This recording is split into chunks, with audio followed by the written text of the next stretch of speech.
Dizem que monstros andam entre os homens, mas poucos sabem distinguir quem é a verdadeira fera. Eu sou Cláudio Coelho, e você está no canal Locra.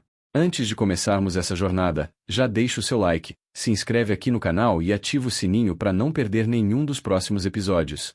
Hoje eu vou te levar por uma história que atravessa o tempo, do deserto em chamas das cruzadas ao coração de um império oriental devorado pela própria glória. Um homem que bebeu o sangue de algo que não era humano. E uma princesa nascida sob a sombra de um trono amaldiçoado. Dois destinos separados por séculos, mas unidos pelo mesmo fardo, o de carregar o peso do sangue e do tempo. Prepare-se para entrar em um mundo onde a fé se confunde com o pecado, onde os deuses se calam, e os monstros ainda caminham entre nós. Uma boa história para você, e um abraço. Capítulo 7 – Bêbado. O som não foi o do aço cortando carne, mas o de metal sendo interrompido por algo mais sólido que a razão. O general franziu o senho e olhou. A ponta da espada não havia chegado ao rosto de Fen. Estava presa por uma mão. O sangue escorria entre os dedos, mas o punho não cedia. O general tentou puxar, e o aço gemeu. O ruído que se seguiu foi seco, quase animal. O aço se partiu.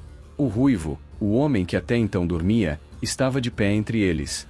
Os cabelos desgrenhados caíam sobre o rosto, o olhar meio apagado, mas os músculos vibravam sob a pele.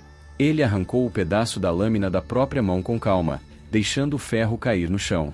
O sangue jorrou, mas em segundos a hemorragia estancou, como se o corpo recusasse a fraqueza.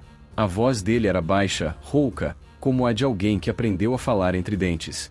Não se machuca quem me dá de comer. O capitão recuou meio passo, a máscara de segurança rachando. Velho bêbado, o que pensa que está fazendo? O ruivo não respondeu. Flexionou os ombros, girando o pescoço com um estalo. Saíam. Foi tudo o que disse. A ordem foi simples, mas havia nela algo primitivo, um peso que dispensava ameaças. O general, tomado de raiva, avançou um passo. Ou vai fazer o quê, mendigo? O ruivo o olhou. Matar quem ficar. Risos nervosos ecoaram. O capitão empurrou o ruivo pelo ombro. Vai lá fora buscar tua espada, velho. Tá no meio da merda. O ruivo respirou fundo. O ar da taverna pareceu mudar de densidade. Lá fora, o som de algo cortando o vento quebrou o silêncio, um assobio agudo, metálico. O capitão ergueu o punho para socar Fen, porém nunca chegou a tocá-lo. Um som úmido, rápido, atravessou o ar. E, num instante, o braço dele não estava mais preso ao corpo. O grito veio um segundo depois. O ruivo segurava a velha espada, agora firme em sua mão, o fio gasto reluzindo na penumbra. Não havia magia, apenas velocidade, precisão e brutalidade pura. O braço do capitão caiu, o sangue salpicou as paredes, e o pavor espalhou-se como febre. Os soldados hesitaram, o medo dissolvendo a disciplina. Matem-no! Gritou o general, mas a voz saiu trêmula. O ruivo se moveu. Não como um guerreiro, mas como uma fera. O primeiro golpe abriu o peito de um soldado do ombro ao quadril.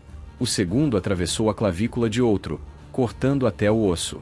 O terceiro partiu uma lança ao meio, e o estilhaço atravessou o olho de quem a empunhava. Cada passo dele era preciso, cruel.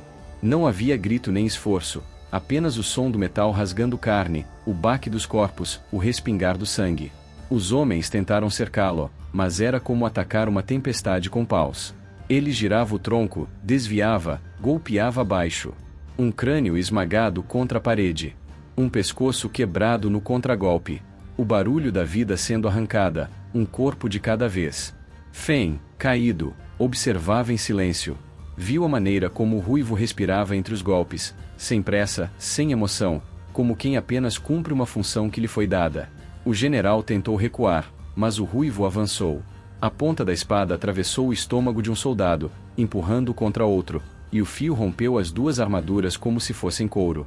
Em poucos segundos, o salão era um cemitério. O chão, coberto por uma lama vermelha. O cheiro, impossível de suportar. O general tropeçou para trás, tentando sacar a adaga. O ruivo avançou, agarrou-o pelo colarinho e o ergueu como quem segura um saco vazio. A lâmina riscou o ar e parou no pescoço dele. Eu avisei, murmurou o ruivo. A espada desceu uma única vez. O corpo caiu, e a cabeça rolou, parando aos pés do capitão moribundo. O silêncio que se seguiu foi absoluto. Lian, caída, observava tudo entre a névoa da dor e da incredulidade. Fen, de joelhos, respirava com dificuldade. O ruivo limpava a lâmina em silêncio, o olhar distante, sem qualquer orgulho no que fizera. Quem é você? Perguntou Lian, a voz rouca. O ruivo demorou a responder. Depois olhou para ela, os olhos cansados, fundos, como os de alguém que viveu mais guerras do que anos. Ninguém. Disse ele. Só um homem que não devia estar vivo. Fen soltou um som entre o riso e a tosse. Então somos três. O ruivo guardou a espada, o gesto simples. Lá fora, o vento soprava do norte, e a lua filtrava-se pelas frestas da madeira, iluminando o sangue que escorria pelas tábuas. A vila dormia. Mas dentro da taberna, algo havia despertado, não a esperança, mas o retorno inevitável da guerra.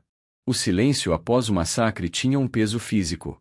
Não era apenas a ausência de sons, mas a presença do que restava deles, o zumbido do aço ainda vibrando nas bainhas, o gotejar compassado do sangue infiltrando-se pelas frestas do chão, o estalar distante das tábuas que gemiam sob o peso dos corpos.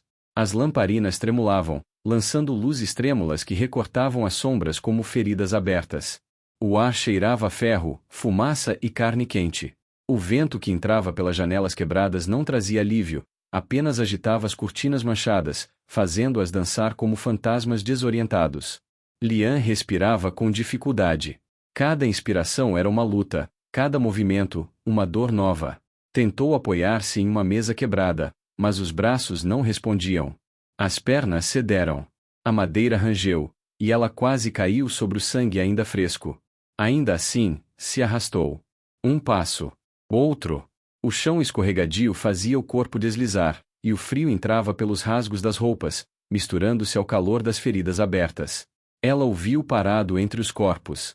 O homem que havia matado 12 soldados sozinho. Os olhos dele, de um azul gasto, não tinham brilho, mas também não tinham vazio. Eram algo entre os dois, como um lago depois da guerra, sereno e cheio de corpos no fundo. O sangue que respingava em seu rosto seco formava linhas que pareciam velhas cicatrizes. Ele respirava devagar, quase em silêncio, e cada movimento seu parecia o de alguém que já viveu aquilo vezes demais para se importar. Lian se arrastou até ele. O corpo tremia, a cabeça latejava. Mesmo assim, se lançou diante dele, caindo de joelhos.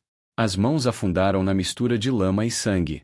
Aquele gesto, de uma princesa curvando-se diante de um homem, parecia pequeno, mas dentro daquele mundo era uma inversão completa. Um golpe no orgulho, uma ferida na tradição. E, ainda assim, ela o fez. Sem hesitar. Com a testa quase tocando o chão imundo. Por favor. Sua voz saiu como um sussurro quebrado. Eu imploro, me ajude. O homem olhou para ela por um instante longo, intenso. Seu olhar não era de desprezo, nem de piedade. Era de quem avalia uma criatura ferida e tenta decidir se vale a pena salvá-la, ou poupá-la do sofrimento. Aquele tipo de olhar que só os que já mataram sem ódio sabem ter. Por um momento, Lian sentiu medo. Não da morte, mas da vida que aquele olhar carregava. Ele desviou o olhar. Passou ao lado dela lentamente, ajustando a espada à cintura. O metal ainda gotejava. O som do encaixe da lâmina na bainha foi como o último prego de um caixão. Caminhou até o balcão, pegou uma garrafa de saquê caída e a abriu com o polegar. O som do lacre se partindo ecoou pela taberna silenciosa. Ele bebeu longamente, sem pressa, como quem lava o gosto do sangue com o gosto da solidão. Então se afastou e passou por ela como uma brisa gélida de inverno indo em direção à saída. Fen observava do canto, apoiado no balcão, o corpo ferido e as mãos ainda sujas. Lian manteve o rosto abaixado, a respiração trêmula. Eu sou filha do... Começou, mas a voz falhou. Parou. Dizer o nome era morrer. Preciso encontrar o general Rengoku. O ruivo parou na soleira da porta. Empurrou um corpo com o pé para abrir caminho. A luz fria da madrugada recortava sua silhueta. Deu um riso breve, quase um sopro, sem humor. Virou-se ligeiramente, o olhar sobre o ombro. Você não vai encontrar nada além de morte indo por esse caminho. Disse, e a voz dele soou rouca, arranhada, como se viesse de um peito queimado pelas chamas da guerra. Ela ergueu o rosto. O sangue descia pela têmpora, se misturando às lágrimas. Mas não desistiu. Arrastou-se mais, ajoelhando-se outra vez, o corpo oscilando entre o colapso e a vontade. Então me leve até lá. Sussurrou.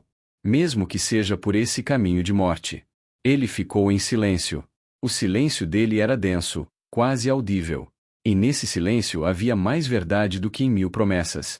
Lian tentou se levantar, mas o corpo cedeu. As pernas se dobraram, os braços perderam força, e ela tombou para frente. O rosto encontrou o chão frio e úmido. O mundo escureceu. Fen correu. O velho se ajoelhou ao lado dela, sustentando-lhe a cabeça. Ela vai morrer se ficar aqui, murmurou, olhando para o ruivo. Nada. Ele continuou caminhando, atravessando a porta com o mesmo passo calmo. O manto verde-oliva arrastava-se, manchado de sangue. A lua, pálida e cortante, caiu sobre ele, desenhando uma silhueta quase mítica, um homem que pertencia mais aos mortos do que aos vivos. Ajude ela, disse Fen, a voz rouca, os olhos marejados. Ela não vai conseguir sozinha. O homem parou. Por um momento, não se moveu. Depois olhou para o anel dourado e gasto em seu dedo minguinho. Girou-o com o polegar, distraído, como quem mexe numa lembrança que dói. Eu não posso ajudar ninguém, senhor. Disse baixo, quase para si. Nem a mim mesmo. Fen respirou fundo, como quem luta contra o peso da própria idade. Então não ajude ninguém. Só pague o que me deve pela comida que comeu e pelo teto que te cobriu. Disse, cansado. Leve ela até o rio. Há alguém lá. Uma amiga minha. Se ela morrer no caminho, pelo menos morrerá fora desse buraco. O ruivo deu um riso seco, sem alegria. Virou-se, e Fen pôde ver por um instante o brilho dos olhos sob o capuz. Um azul tão claro que parecia não pertencer a um homem. O tipo de olhar que a guerra cria e que os deuses evitam. O silêncio durou o tempo de um último suspiro. Então, o homem voltou. Entrou na taberna, caminhou entre os corpos, parando diante da garota caída. Sem dizer nada, a ergueu nos braços. Não com ternura, mas com cuidado. Como quem carrega algo que pode quebrar e, ainda assim, não tem medo de se cortar com os cacos. O velho sorriu com a melancolia de quem entende que às vezes a vida só continua por teimosia. Siga pela trilha do leste. Disse, a voz fraca. Até o lago. A cabana tem cheiro de moranga e verbena. Se ela sobreviver até lá, talvez os deuses ainda queiram viva. O ruivo assentiu, sem palavras. Ajustou a espada na cintura e caminhou para fora, sumindo na neblina. O vento soprou, levando o cheiro de sangue e álcool. Os lobos uivaram ao longe, e Fen ficou ali, apoiado na porta, observando as sombras que se dissolviam sob a luz pálida da lua. Parece que um tigre entrou no território dos lobos. Murmurou, antes de cuspir o sangue e apagar a última lamparina. A floresta parecia respirar. Cada árvore, cada sombra, cada sopro de vento carregava um murmúrio, um aviso sussurrado pelas raízes. O ruivo avançava em silêncio, o corpo pesado, mas o passo firme e constante. Atrás dele, a vila desaparecia sob a névoa, um amontoado de destroços e sangue, agora engolido pelo frio. O ar cheirava a ferro e madeira queimada. À distância, pequenas colunas de fumaça subiam contra a lua, denunciando fogueiras militares. Ele sabia o que eram: guarnições de Shuren, batedores farejando fugitivos, cães famintos por morte. O Império sempre mandava mais homens do que o necessário para capturar uma única vida, principalmente quando essa vida valia uma coroa. Ele não olhava para trás. Nos ombros, carregava a garota. O corpo dela pendia mole, os cabelos grudados pelo sangue seco. De longe, poderia parecer um fardo comum, mas o ruivo conhecia bem o peso de um corpo à beira da morte. Era diferente, pesado e leve ao mesmo tempo, como se a alma lutasse para não escapar. O vento cortava o rosto, e as árvores se moviam como vigias. Sob os pés, o solo alternava entre pedra e lama, e o som ritmado de suas botas era o único compasso vivo naquele mar de sombras. A lua descia, pálida, e sua luz refletia na espada ainda manchada em sua cintura. Lian recobrou a consciência por breves instantes. Sentiu o balanço do corpo, o ar frio batendo no rosto, e por um momento pensou estar sobre um cavalo. Tentou abrir os olhos. O mundo se misturava em borrões cinzentos e verdes. Foi então que percebeu que estava sendo carregada. Nos ombros de um homem. O mesmo homem. Ela prendeu o ar, assustada, e tentou se mover, mas o corpo não respondeu.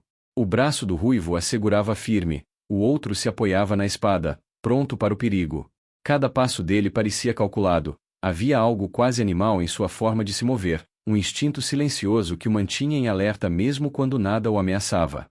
Oi, princesa! A voz dele veio rouca, quebrada pelo frio. Está viva ainda?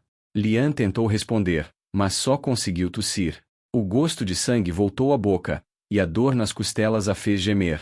Ele olhou de relance por cima do ombro, o rosto meio oculto pelo capuz. Certo. Pergunta idiota. Um meio sorriso atravessou os lábios dele, breve demais para ser notado. Continuou andando, indiferente à posição desconfortável dela, carregando-a como um saco de arroz sobre o ombro, não por desrespeito, mas por necessidade. Naquela situação, velocidade significava sobrevivência. O frio não parecia afetá-lo. O peso tampouco. Lian observou o perfil dele, mesmo entre piscadas de dor e tontura. O cabelo vermelho parecia fogo à luz da lua, mas o rosto era pálido, quase cinza. Havia cicatrizes por toda a extensão do pescoço e parte do braço, cortes antigos que o tempo não apagou. Ele não era um homem jovem, mas também não era velho, tinha a idade dos que sobreviveram demais. Ela quis perguntar quem ele era, de onde vinha, mas a consciência a abandonou de novo. O ruivo sentiu o corpo dela amolecer e apertou o passo. Quando o rio surgiu diante dele, a noite já havia mergulhado em silêncio completo. O som da água correndo era o único ruído que restava, constante, hipnótico, quase humano. O reflexo da lua sobre a superfície prateada criava a ilusão de um caminho de luz, e foi por ele que o ruivo avançou. A margem era estreita, coberta de musgo e raízes expostas. Mais adiante, uma cabana solitária se erguia, pequena, feita de madeira escura e telhas de barro. Da chaminé subia uma linha de fumaça que se misturava com a neblina, subindo reta, sem hesitar, um sinal de vida ou de feitiço. Quando cruzou o limite das árvores marcadas com a palma de uma mãe dourada, sentiu um calor breve, quase imperceptível, tocando-lhe a pele, como se atravessasse uma cortina invisível. Um campo de energia que não vinha do vento nem do fogo. Ele não se incomodou. Não era a primeira vez que sentia aquilo. Bateu na porta 3 vezes. Cada pancada ecoou como um trovão abafado dentro da floresta. A porta se abriu, e um garoto apareceu. 19 anos, talvez 20, a idade da princesa, porém parecia mais jovem, cabelos escuros e olhos cor de mogno, intensos demais para a idade. Estava descalço, e o rosto carregava o cansaço dos que dormem pouco e aprendem demais. Por trás dele, o interior da cabana brilhava quente. O fogo iluminava uma mulher que mexia um caldeirão, e o cheiro de ervas queimadas e verbena preencheu o ar. Ela ergueu o rosto. A pele era morena, quase dourada sob a luz das chamas.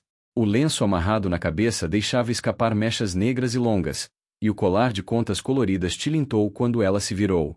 Os olhos dela, também cor de âmbar, pareciam ver mais do que o presente. Um sorriso torto desenhou-se em seus lábios.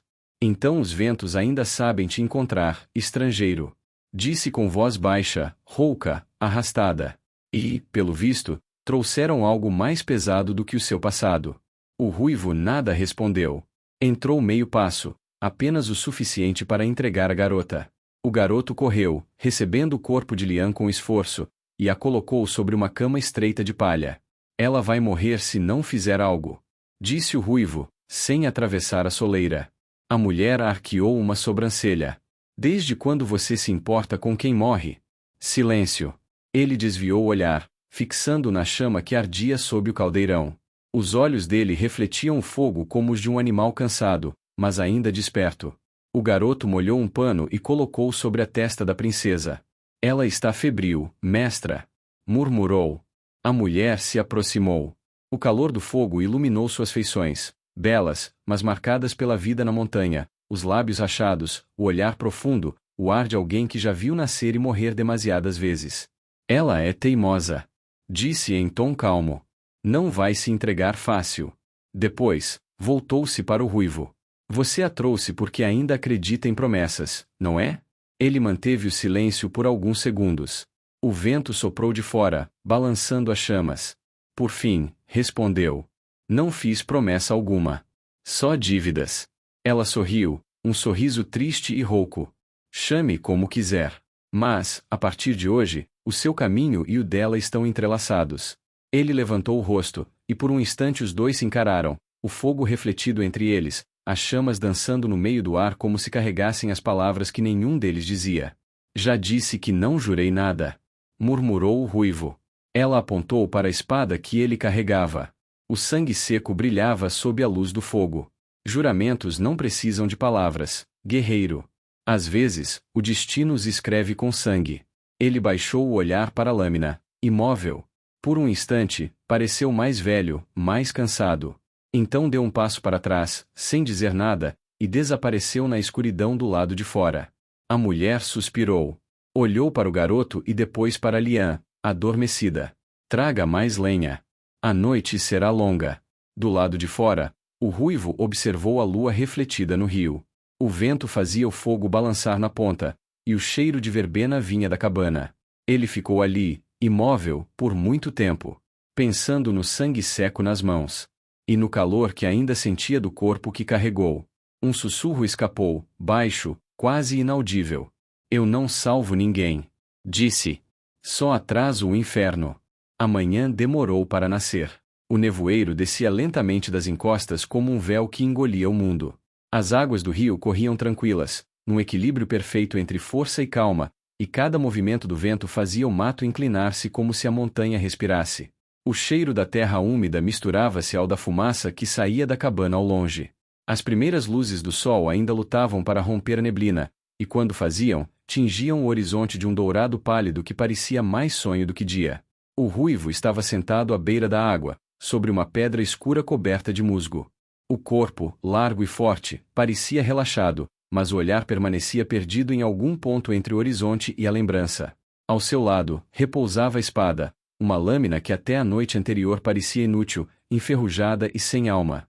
Agora, sob o toque da luz, o metal exibia um brilho profundo, quase vivo. O corpo da lâmina era de um vermelho escarlate escurecido pelo tempo, e o fio, prateado e frio como neve caída sobre um campo de guerra. De tempos em tempos, ele a observava de canto, como quem encara uma velha ferida reaberta. O som leve de passos sobre as pedras o tirou do devaneio. Não precisou se virar, o instinto o avisou antes. A orelha se moveu ligeiramente, o corpo se manteve imóvel, apenas a mão tocando o cabo da espada, pronta. O cheiro veio antes da voz, o perfume de ervas secas, flores queimadas e algo doce por baixo, quase imperceptível, como pele depois da chuva. Ela se aproximou descalça. O manto de linho escuro que usava se movia com o vento, revelando por instantes o contorno de um corpo elegante e firme. Era vestida de modo impróprio para o frio das montanhas, mas não parecia sentir desconforto algum. Os tornozelos finos, sujos de terra, pisavam leves, quase sem som. Quando parou ao lado dele, a bruma se dividiu ao redor de seu corpo como se a evitasse. Ficou em pé, olhando o mesmo horizonte que ele olhava, o rosto sereno, os olhos cor de âmbar refletindo a luz nascente. Está diferente da última vez que a vi. Disse, a voz rouca e calma. Parece nova em folha. Ele não levantou o olhar. Ela bebeu, tsuru. Ela suspirou, um som entre o divertimento e a impaciência. Brincalhão. Sabe muito bem que não sou ela. A boca se curvou em um sorriso breve, de quem prefere corrigir pela ironia. Sou Semba. O ruivo soltou um som quase inaudível, uma espécie de risada seca que morria antes de nascer. Semba se inclinou um pouco, o manto escorrendo pelos ombros e revelando parte da pele morena, marcada por cicatrizes finas. Havia nela algo que o confundia, não era só beleza, era presença.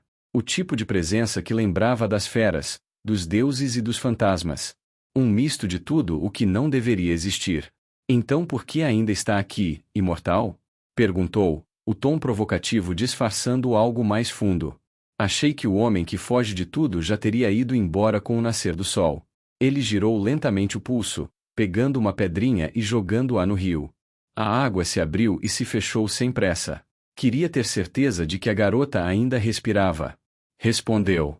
Não queria ter que olhar o velho taberneiro nos olhos e dizer que ela morreu no caminho. Semba soltou uma risada rouca, quente como o som de madeira queimando. Quanta nobreza num homem que jura não ter mais alma. Ele virou o rosto, finalmente encarando-a. Não confunda culpa com nobreza. O silêncio que veio depois foi denso, quase confortável. O rio falava por eles. Semba se sentou na pedra ao lado dele, dobrando as pernas e apoiando os cotovelos nos joelhos. O vento brincava com seus cabelos negros. Sabe o que acho curioso em você? Disse, olhando o reflexo dos dois na água.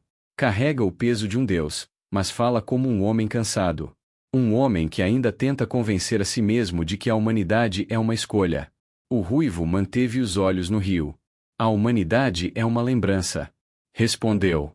E lembranças não são escolhas. São feridas que se recusam a fechar.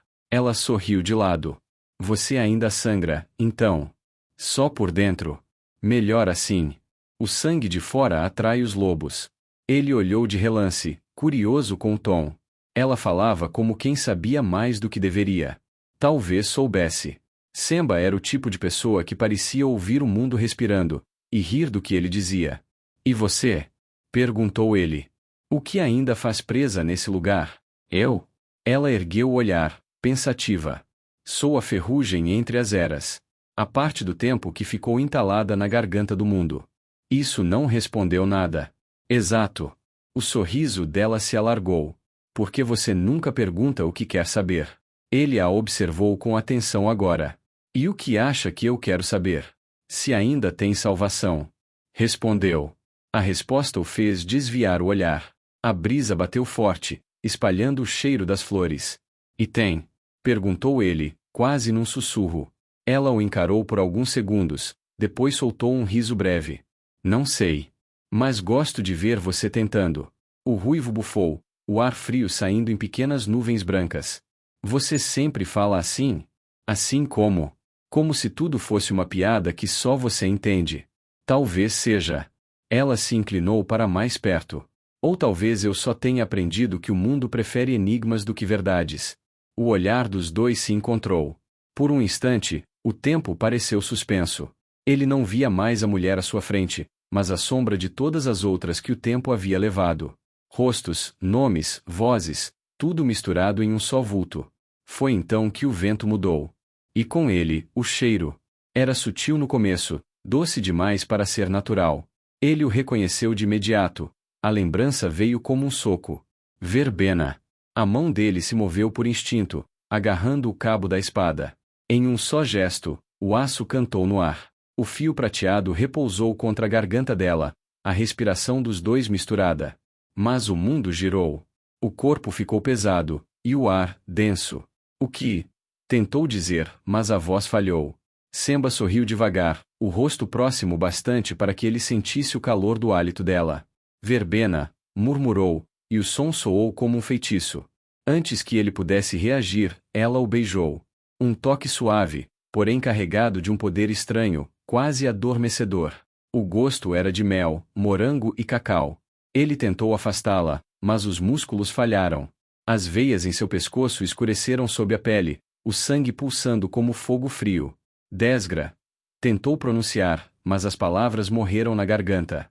A fumaça invisível que saía dos lábios dela entrou por suas narinas, queimando por dentro, e a espada escapou de seus dedos, caindo na água com um som abafado. Ele tombou para frente, o corpo pesado como pedra, e caiu do alto da rocha, o impacto seco ecoando pelo rio. Semba ficou parada, olhando imóvel, metade do corpo submerso, a água correndo sobre o peito dele. Por um instante, seu rosto pareceu tenso, como se algo dentro dela também doesse. Então ela se ajoelhou na beira da pedra, o manto escorrendo até tocar a água. Durma bem, velho tigre, murmurou, mordendo o lábio, os olhos perdidos no reflexo da correnteza.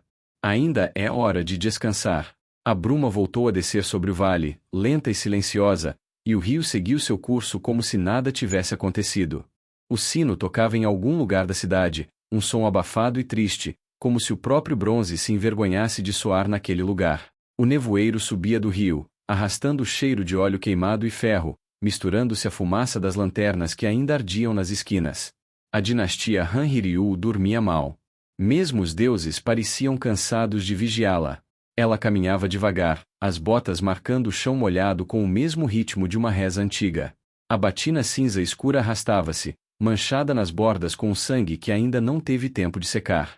As mãos estavam cobertas por luvas de couro, mas sob elas o calor pulsava, o calor de algo vivo, insistente, que ainda não havia aceitado a confissão de seus pecados. Olhou para o céu, buscando a lua. Não a encontrou. Apenas uma luz pálida que mal atravessava a névoa. Sorriu de leve, o tipo de sorriso que só um homem enforcado poderia oferecer à corda. Nem mesmo o céu quer olhar para este lugar, pensou. Na esquina, um corpo pendia de uma corda improvisada, um dos ladrões que ela encontrou na noite anterior. Um verme que tentou arrancar a cruz de ouro do seu pescoço e que terminou com o pescoço aberto até o osso. Ela não o matou por ódio. Foi por limpeza. Parou diante dele. As moscas já haviam chegado, e o cheiro doce da decomposição começava a se espalhar. A garota inclinou a cabeça, quase respeitosa. Fez o sinal da cruz, devagar, com o rigor de quem realiza um ato sagrado. Que tua alma encontre um fogo adequado. Murmurou, e seguiu o caminho. Kaigen parecia uma cidade feita para ser queimada. As casas inclinadas, os telhados sujos de fuligem, as ruelas que se fechavam sobre si mesmas como feridas velhas. Havia beleza ali, mas era a beleza das coisas que sobrevivem, não das que florescem. Cada rosto que ela via era um rosto cansado, moldado por séculos de obediência. A fé deles era diferente, silenciosa, feita de oferendas e resignação. Não conheciam o ferro, nem o fogo que purifica. No fim da rua, uma mulher vendia flores diante de um templo. As pétalas eram vermelhas como feridas abertas. A garota parou. Observou o altar. As estátuas douradas dos deuses locais olhavam-na com olhos vazios, sorrindo sem dentes. Ídolos de barro. Murmurou. Quantos séculos vocês assistem o homem apodrecer e nada fazem? A florista, sem entender a língua, apenas sorriu e lhe ofereceu uma flor. A garota aceitou. Quebrou o caule com os dedos, partindo-o em dois. O sangue da raiz também é vermelho. Jogou a flor no chão. Só muda o dono. Caminhou até a ponte que ligava o distrito do mercado aos canais de Kaigen. A chuva começava a cair, uma chuva fina, sem força, que parecia mais pena do que castigo. O som das gotas no telhado ecoava como murmúrios de monges. Ali, esperava por ela. A presença da mulher antecedia a forma. Primeiro vinha o frio, depois o silêncio. O ar pareceu prender a respiração. As lanternas piscavam, e o nevoeiro ganhou cor, um brilho avermelhado, como se o sangue evaporasse das pedras. Quando a figura surgiu, o mundo pareceu se curvar um pouco. O vestido negro, de tecido fino e pesado, movia-se como uma sombra viva. Os cabelos dourados caíam como fios de fogo apagados sobre os ombros. Os olhos, azuis pérola, continham uma calma que só os predadores conhecem antes do ataque. Ela parou a poucos passos da garota, sem pressa. 2 dias. Disse, em voz baixa, arrastando as sílabas como se saboreasse cada uma. E já deixou a cidade com mais cadáveres do que um cerco imperial. A garota se ajoelhou lentamente, num gesto entre respeito e ironia. A sujeira precisa ser limpa, minha senhora.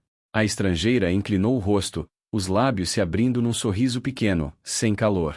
Então chamam isso de limpeza, agora. Deu um passo à frente. O cheiro dela era estranho, não perfume, era algo mais natural, como o cheiro doce de frutas que atraía moscas. Os homens que matou não valiam sequer o peso do ferro que gastou. Todos valem o mesmo no fim. Respondeu a garota, sem erguer o olhar. Pó e arrependimento. A estrangeira riu, um som leve, como se estivesse se divertindo. Diz isso como se acreditasse no arrependimento. Acredito no que vem depois. O silêncio que se seguiu foi denso, quase físico. O vento soprou, e o manto vermelho da estrangeira se moveu como asas. Ela observava a garota como quem observa um espelho trincado, com curiosidade e desprezo ao mesmo tempo. Ouvi histórias sobre você. Disse, finalmente, que era um anjo de asas brancas que serviu a cruz na época das peregrinações. A garota ergueu o olhar. Os olhos dourados dela refletiram o brilho azul da estrangeira, um sol e uma lua se encarando sobre a lama. Anjos caem mais facilmente do que homens. A estrangeira se aproximou até o rosto das duas se encontraram um palmo. Diz isso por experiência? A garota não respondeu. Apenas sorriu. Um sorriso pequeno, disciplinado, mas que escondia algo feroz. A estrangeira inclinou a cabeça, a estudando, e o sorriso dela desapareceu. O Vaticano cria belas ferramentas. A voz era um sussurro cortante. Mas até as ferramentas enferrujam se expostas ao ar certo. Ferrugem não me preocupa. A garota se levantou devagar. O que me preocupa é o pecado que respira sob tua pele. A risada da estrangeira ecoou pelas pedras. Era uma risada grande demais para um corpo humano, como se algo por trás dela também risse. Pecado? Ela deu um passo para trás, o olhar faiscando. Eu sou o que vem antes e depois do pecado, pequena cruz. Não há absolvição para o que não busca perdão. Por um instante, a garota quase respondeu. Sentiu o coração bater forte, um som que ela já não escutava muito. O corpo era jovem, mas dentro dele algo muito mais velho lembrava-se de guerras, cruzes e desertos. A voz da estrangeira cortou o pensamento. Deixe-me adivinhar. Ela se inclinou, divertida.